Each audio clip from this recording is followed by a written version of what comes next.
नमस्कार, मी अक्षय. एडीएन बातमीपत्रात तुम्हा सर्वांचं मनपूर्वक स्वागत करतो. आज दिवसभरात घडलेल्या संपूर्ण घटनांचा आढावा आपल्याला घ्यायचाच आहे, परंतु त्या अगोदर नजर टाकूया आज दिवसभरात घडलेल्या काही महत्त्वाच्या आणि ठळक घडामोडींवरती.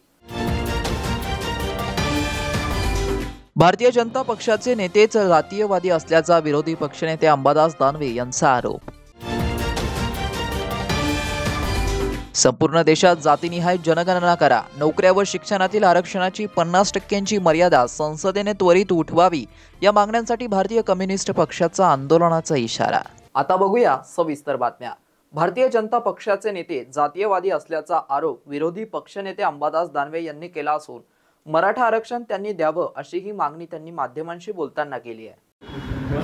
आता भारतीय जनता पार्टीचे नेते ना, त्यांना बाकी काही दिसत नाही. इतके दिवस काय झोपलेले का? तुमचं सरकार आहे, तुमचे गृहमंत्री, तुमचे मुख्यमंत्री, देशाचे गृहमंत्री तुमचे. इकडे रावसाहेब दानवे पण सिल्लोडला पाकिस्तान म्हटले. इतके दिवस पाकिस्तान चालत होता का? पाकिस्तानमध्ये तुम्हीच फिरत होते. आणि मला असं वाटतं भारतीय जनता पार्टी लोकांना जातीवाद निश्चित असं जर कंगना राणावत काय म्हटली होती जरा मुंबईला, तिथं तुमची खासदार झाली. आता मुंबईमध्ये आल्यावर मला काश्मीरमध्ये आल्यासारखं, पाकिस्तानमध्ये आल्यासारखं ही तुमची खासदार आहे. मुंबई विषय असं तुम्ही बोलणार, इचलकरंजी विषय तुम्ही बोलणार, सिल्लोड विषय तुम्ही बोलणार. असं तर मला असं वाटतं ग्रह खातं तुमच्या हातात आहे ना. अजित पवारांना भीती वाटते सोबत राहिले काही जण सोडून जातील, त्यामुळे असं वाटतं. आता सुरू तर झालं ना. आता निलेश लग्गे त्यांच्यासोबतच होता, आलाच ना, झाला खासदार. असं आणखी काही होऊ शकतं. 50 वर्षात शरद पवारांनी आरक्षणाबद्दल एक शब्दही काढला नाही असा आरोप महाजनांनी केला आहे. आणि 2014-19 मध्ये आरक्षण करून दिलेलं आहे. आरक्षण देऊन आम्हीच वाईट झालो आणि मग या काळात आरक्षण गेलं असं मला असं वाटतं. आरक्षणाचा मुद्दा आतापासून सुरू आहे. 50 वर्षापूर्वी आरक्षणाचा मुद्दा नव्हता. मंडळ आयोगानंतर खऱ्या अर्थानं आरक्षण हा विषय सगळीकडं सुरू झाला.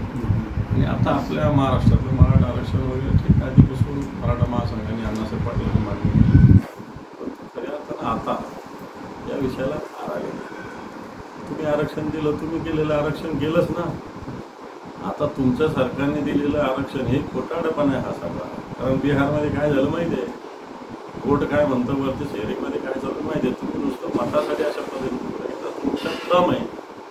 महाराष्ट्र विधान मंडळाने ठराव करा, संसदेला पाठवा आणि संसदेमध्ये कायदा करा की 50% आरक्षण वाढवायचं. सामाजिक न्यायाची व्याप्ती वाढवावी, संपूर्ण देशात जातनिहाय जनगणना करावी, नोकऱ्या व शिक्षणातील आरक्षणाची 50% मर्यादा संसदेने त्वरित उठवावी, या मागण्यांसाठी भारतीय कम्युनिस्ट पक्षाने आंदोलनाचा इशारा दिलाय. ज्या भारतीय कम्युनिस्ट पक्षाने भारतातील जात वास्तवाकडे दुर्लक्ष केलं असा आरोप होतो, तोच भारतीय कम्युनिस्ट पक्ष आज जातनिहाय जनगणनेची मागणी करत आहे. त्याचबरोबर 50% आरक्षणाची जी मर्यादा आखून दिलेली आहे, ती 50% आरक्षणाची मर्यादा देखील उठवावी अशी ही मागणी भारतीय कम्युनिस्ट पक्ष करीत आहे. महाराष्ट्रातील सत्ताधारी भाजप विरोधी पक्षांना बदनाम करण्यासाठी विरोधी पक्ष मराठा आणि ओबीसी आरक्षणाबद्दल कुठलीही भूमिका घेत नाही असा खोटा आरोप करीत आहे. वस्तुतः भारतीय जनता पक्षच कुठलीही भूमिका घेत नाही आहे. आज महाराष्ट्रामध्ये मराठा विरुद्ध ओबीसी अशा प्रकारचं जे सामाजिक तेढ निर्माण करण्याचा प्रयत्न भारतीय जनता पक्ष आणि RSS करीत आहे, तो देशाला आणि महाराष्ट्राला अराजकतेकडे नेणारा भाजपची एक षडयंत्र आहे. आणि त्यामुळं ज्यावेळेस इंग्रजांच्या काळात 1931ला जी जातनिहाय जनगणना झाली, त्या आधारावर सध्याचं जे आरक्षणाचे जे काही टक्केवारी आहे ते 1931च्या जातनिहाय जनगणनेच्या आधारावर आहे. जेव्हा तुम्हाला इंग्रजांच्या काळातले कायदे चालत नाही तेव्हा इंग्रजांच्या काळातली जातनिहाय जनगणना कशी चालते असा सवाल भारतीय कम्युनिस्ट पक्ष नरेंद्र मोदींना विचारत आहे. जातनिहाय जनगणना झालेली आहे, ती फक्त जाहीर करायची बाकी आहे, जी भाजपनी दाबून ठेवलेली आहे. जसं जातनिहाय जनगणना जाहीर होईल त्यानंतर पुन्हा आरक्षणाची, पुन्हा सामाजिक न्यायाची व्याप्ती देखील वाढवता येणे शक्य आहे. आणि त्यामुळं एवढंच नव्हे तर भारतीय जनता पक्षाचं, नरेंद्र मोदीचं सरकार खाजगीकरण करून देखील आरक्षणाला धाब्यावर बसवण्याचं काम करीत आहे. खाजगीकरण हे आरक्षण बंद करण्याचं षडयंत्र आहे. आणि त्यामुळं ज्यांना ज्यांना आरक्षण हवंय त्यांनी सर्वांनी खाजगीकरणाविरुद्ध लढणं आवश्यक आहे. महाराष्ट्रातील ओबीसी बांधवांनो, मराठा बांधवांनो, जातनिहाय जनगणना हाच एकमेव उपाय आहे. 50% आरक्षणाची मर्यादा उठवणे हाच एकमेव उपाय आहे. आणि त्यामुळं परवा दिनांक 18 जुलै 2024 रोजी भारतीय कम्युनिस्ट पक्षातर्फे सर्व जिल्हाधिकारी कार्यालयासमोर निदर्शनं करून जातनिहाय जनगणना करा, त्याचबरोबर 50% आरक्षणाची मर्यादा उठवा, या मागणीसाठी सबंध देशभर निदर्शनं करण्यात येणार आहे. औरंगाबाद छत्रपती संभाजीनगरच्या जिल्हाधिकारी कार्यालयासमोर सकाळी 11 वाजता ही निदर्शनं होणार आहेत. त्यामुळे आपण मोठ्या संख्येनं या निदर्शनामध्ये सहभागी व्हा. खाजगीकरणाच्या विरोधात आणि आरक्षण विरोधी या षडयंत्राच्या विरोधात आपण रस्त्यावर उतरा. जातनिहाय जनगणना ही झालीच पाहिजे, 50% आरक्षणाची मर्यादा ही उठवलीच पाहिजे. 18 जुलै 2024 गुरुवार दिनांक सकाळी 11 वाजता छत्रपती संभाजीनगर जिल्हाधिकारी कार्यालयासमोर आपण मोठ्या संख्येने उपस्थित व्हावं. शहराला पाणी पुरवठा करणारी मुख्य पाईपलाईन मंगळवारी सकाळी 9:30च्या सुमारास फुटल्याने लाखो लिटर पाणी वाया गेलंय, तर पाणी प्रेशरने रस्त्यावरून उडत असल्याने बराच वेळ वाहतूक कोंडी निर्माण झाली होती. शहराला पाणी पुरवठा करणारी मुख्य पाईपलाईन मंगळवारी सकाळी 9:30 वाजेच्या सुमारास फुटली.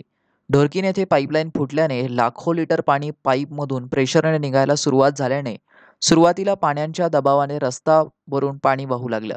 यात लाखो लिटर पाणी वाया गेलंय, तर फुटलेल्या पाईपलाईनमधून निघणाऱ्या पाण्यामुळे पाईपलाईन जवळ असलेल्या भागात पाणी साचून नुकसान झालं. सध्या शहरामध्ये आधीच पाण्याची टंचाई निर्माण झाली आहे.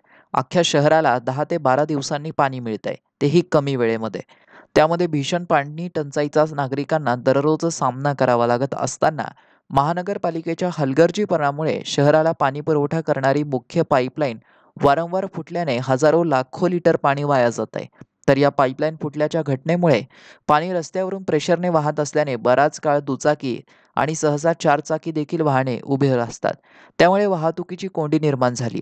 दरम्यान दुपारी उशिरा महानगरपालिकेच्या वतीने पाईपलाईनच्या दुरुस्तीचं काम हाती घेण्यात आलं होतं. तोपर्यंत पाणी मोठ्या प्रमाणात वाहून गेलं. त्यामुळे पुन्हा एकदा शहराचा पाणी पुरवठा विस्कळीत झाला आहे. शहरातील अनेक सीसीटीव्ही मध्ये कैद झालेला बिबट्या अद्याप पावेतो वन विभागाला सापडला नसून विभागाने त्याला पकडण्यासाठी लावलेले पिंजरे अजूनही रिकामेच आहेत. मात्र तो बिबट्या शहर परिसरातून फरार झाला असल्याची शक्यता वर्तवली जात आहे.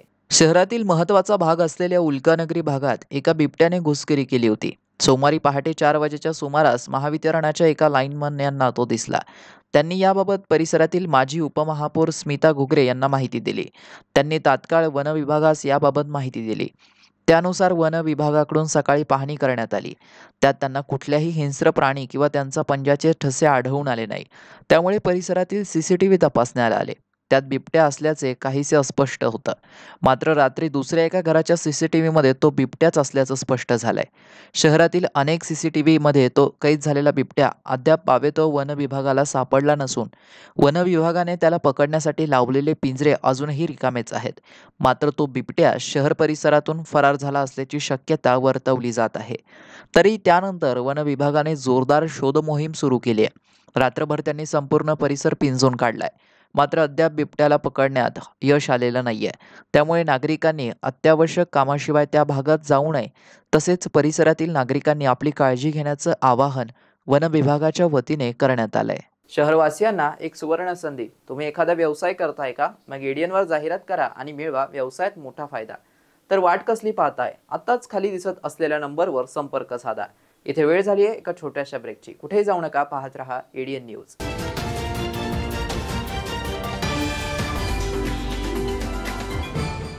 विवेकानंद शिक्षण संस्था संचलित विवेकानंद कला सरदार दलीप सिंग वाणिज्य व विज्ञान महाविद्यालय समर्थनगर छत्रपती संभाजीनगर शासन मान्य अनुदानित महाविद्यालय शैक्षणिक वर्ष 2024-2025 NEP राष्ट्रीय शैक्षणिक धोरणानुसार प्रवेश प्रक्रिया व नोंदणी चालू आहे। Junior college science, arts, commerce, MCVC, senior college courses, graduation courses, BSc general, microbiology, biotechnology, BCS, BBA, BA, BCom, post graduation courses MMS, MSc, master of computer application, MA, diploma courses DBM, DC आजच आपला प्रवेश निश्चित करा। महाविद्यालयाची वैशिष्ट्ये: college campus सुविधा, स्वतंत्र placement विभाग, क्रीडा विभाग, संगीत विभाग, नाटक विभाग, संगणक प्रयोगशाळा, NSS विभाग, NCC विभाग, लायब्ररी, मोफत पार्किंग सुविधा, सांस्कृतिक उपक्रम। प्रवेशासाठी संपर्क 9604708660, 9405769999, 7972926673।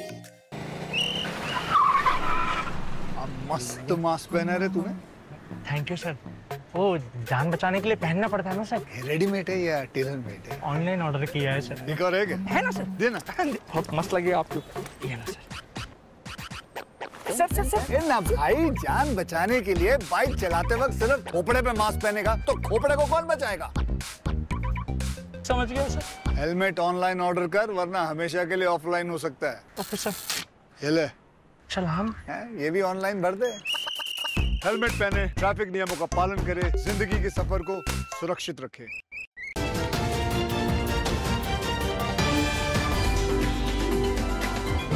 ब्रेक नंतर पुन्हा एकदा स्वागत। आपण बघत आहात एडियन बातमीपत्र। म्हाडाच्या माध्यमातून सर्वसामान्यांना दर्जेदार आणि माफक दरात हक्कांची घरे मिळवून देण्याचं काम सध्या सुरू आहे, असं प्रतिपादन गृहनिर्माण मंत्री अतुल सावे यांनी केलंय। यावेळी 1056 घराच्या प्रकल्पाचं काम लवकरच सुरू करणार असल्याचंही त्यांनी सांगितलंय। गृहनिर्माण व क्षेत्र विकास मंडळातर्फे जिल्हाधिकारी कार्यालयात आयोजित प्रधानमंत्री आवास योजना, 20% सर्वसमावेशक योजना व म्हाडा गृहनिर्माण योजनेअंतर्गत तब्बल 1494 गाळे, सदनिका व निवासी भूखंडाकरिता संगणकीय सोडत समारंभ प्रसंगी ते बोलत होते। यावेळी जिल्हाधिकारी दिलीप स्वामी, निवृत्त जिल्हा न्यायाधीश SJ शेटे, उपायुक्त अनंत गव्हाणे, म्हाडा छत्रपती संभाजीनगरचे मुख्य अधिकारी मंदार वैद्य, जिल्हा सूचना अधिकारी अनिल थोरात, कार्यकारी अभियंता नितीन शिंदे, उपमुख्य अभियंता किशोर कुमार काटोटे आदी उपस्थित होते। म्हाडाच्या 1494 घरांसाठी 4754 ऑनलाईन अर्ज प्राप्त झाले आहेत। त्यामध्ये म्हाडा गृहनिर्माण योजनेच्या 594 घरांसाठी 743, प्रधानमंत्री आवास योजना 425 घरांसाठी 1052, तसेच 20% सर्वसमावेशक गृहनिर्माण योजना 433 घरांसाठी तब्बल 2684 आणि सर्व उत्पन्न गट योजनेअंतर्गत 42 घरांसाठी 245 अर्ज प्राप्त झाले। सोडतीचा निकाल म्हाडाच्या संकेतस्थळावरती उपलब्ध आहे। नागरिकांनी संकेतस्थळाला भेट द्यावी असं आवाहन म्हाडाच्या वतीने करण्यात आलंय। त्यांना सगळ्यांना आज लकीमध्ये लागेल त्यांचं सगळ्यांचं अभिनंदन करतो आणि ज्यांना मिळाले नाही तर त्यांनी निराश होऊ नये। लवकरच आमची पुढच्या 2 महिन्यात अजून एक लॉटरीचा पंचा येत आहे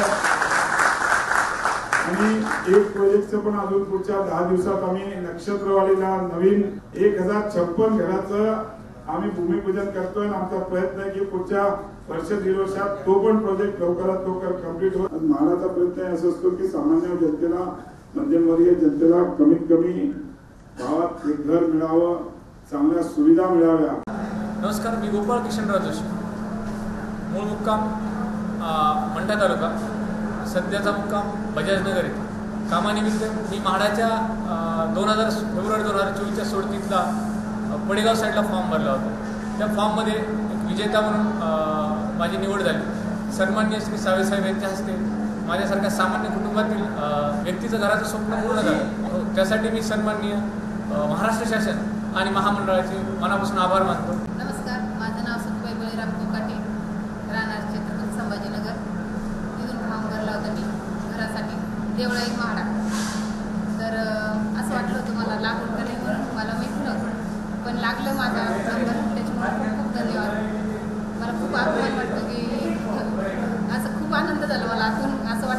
मला वाटलं नव्हतं की लागण पडलं. हो 3 फॉर्म भरले होते, त्यातला एक लागला घराचा. तेव्हा मनापासून धन्यवाद करते मी की माझं स्वप्न पूर्ण झालं. आम्ही 15 वर्षापासून इथं राहतो गाडीवर. असं वाटलं नव्हतं की मला इथं घर लागेल म्हणून. तुम्हाला काय सांगू, मला खूप अभिमान वाटतो की मला घर लागलं स्वतःचं. जी परिस्थिती निर्माण झाली आहे ती अत्यंत भयानक आहे. पुरोगामी महाराष्ट्राच्या दृष्टीने मराठा विरुद्ध ओबीसी असा वाद श्रीमंत मराठ्यांनी लावला आहे. तो काय स्वरूप घेईल याची भीती ओबीसी संघटनांना असल्याचं प्रतिपादन प्रकाश आंबेडकर यांनी पत्रकार परिषदेत केलंय. ते असं म्हणतात आहेत की आमच्या अपेक्षाच पूर्ण झालेल्या नाहीत. त्याच्यामुळे राजकीय पक्ष जोपर्यंत भूमिका घेत नाही तोपर्यंत कुठलंही सरकार भूमिका घेईल असं मला वाटत नाही.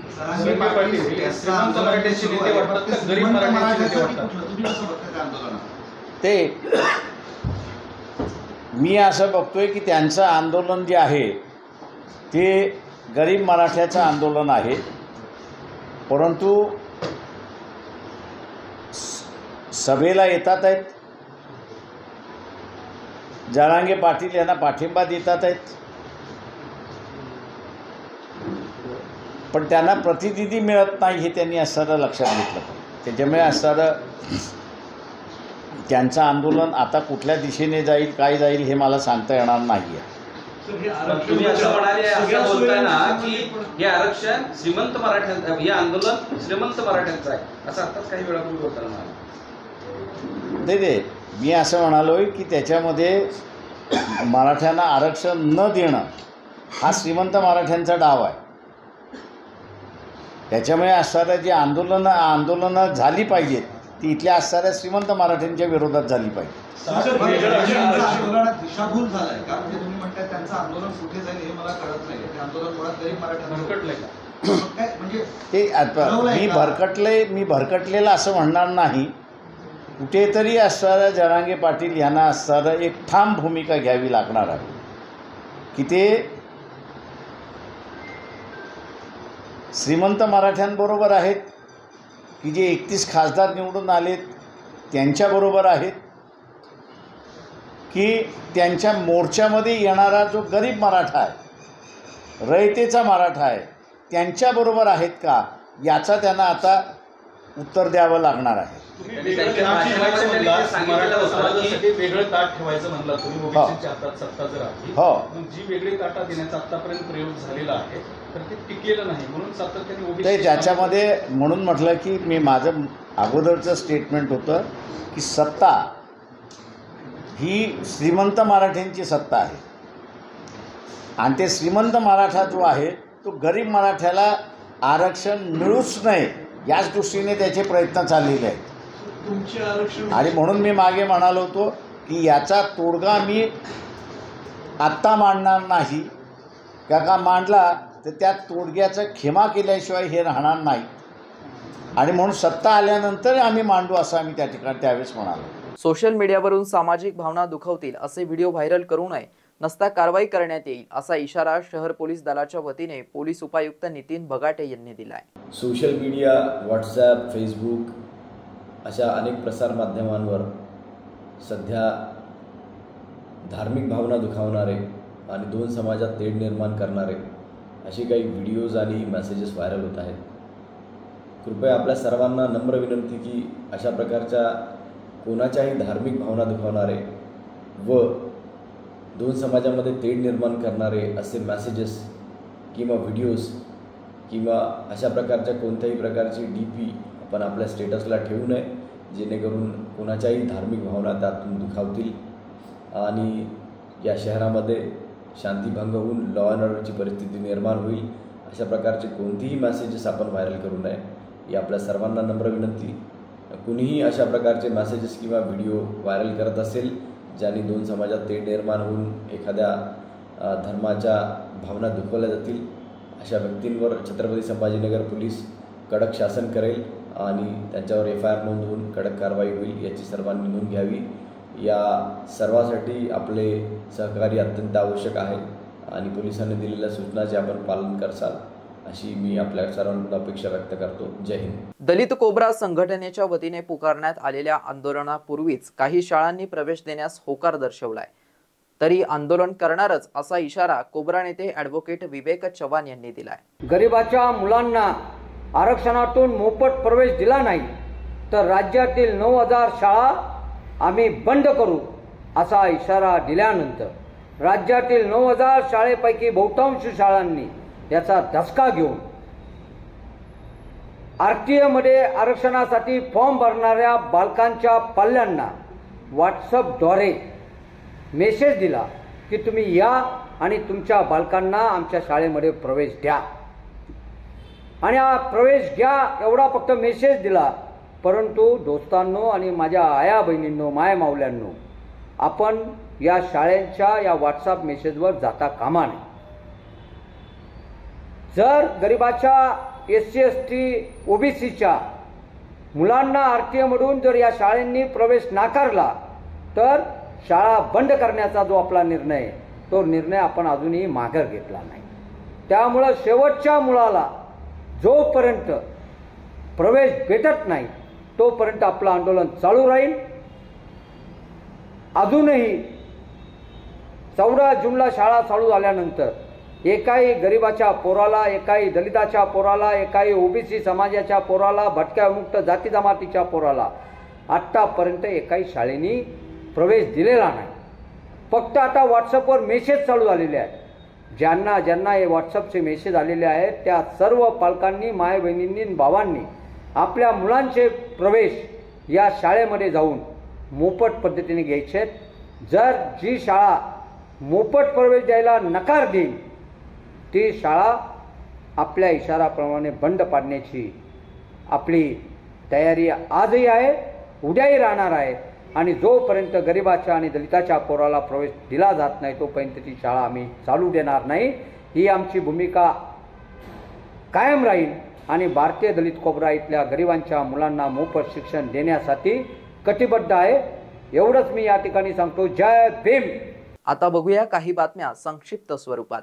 17 तारखेला असलेल्या आषाढी एकादशी निमित्त सार्वजनिक सुट्टी असल्याने मंगळवारी शहरातील अनेक शाळांमध्ये आषाढी एकादशी मोठ्या उत्साहात साजरी करण्यात आली। अनेक शाळांमधील विद्यार्थी, वारकरी वेशभूषा करून यात सहभागी झाले होते। शाळेत आषाढी एकादशी निमित्त वृक्षदिंडी तसेच वारकरी वेशभूषा स्पर्धेचं आयोजन करण्यात आलं होतं। या प्रसंगी विद्यार्थ्यांनी वारकऱ्यांची वेशभूषा धारण केली होती। शालेय परिसरातून टाळ मृदुंगांच्या गजरात वारकरी व वृक्षदिंडी काढण्यात आली। तसेच भक्तिगीते व भजन गायनाने शालेय परिसरात वातावरण भक्तिमय झालं होतं। शेवटी पुन्हा एकदा नजर टाकूया आज दिवसभरात घडलेल्या काही महत्त्वाच्या आणि ठळक घडामोडींवरती। भारतीय जनता पक्षाचे नेतेच जातीयवादी असल्याचा विरोधी पक्षनेते अंबादास दानवे यांचा आरोप। संपूर्ण देशात जातीनिहाय जनगणना करा, नोकऱ्या व शिक्षणातील आरक्षणाची 50% मर्यादा संसदेने त्वरित उठवावी या मागण्यांसाठी भारतीय कम्युनिस्ट पक्षाचा आंदोलनाचा इशारा। आणि याबरोबरच हे बातमीपत्र इथेच संपलं। पुन्हा भेटूया पुढील बातमीपत्रात। तोपर्यंत पाहत राहा आपल्या हक्काचं बातमीपत्र ADN न्यूज।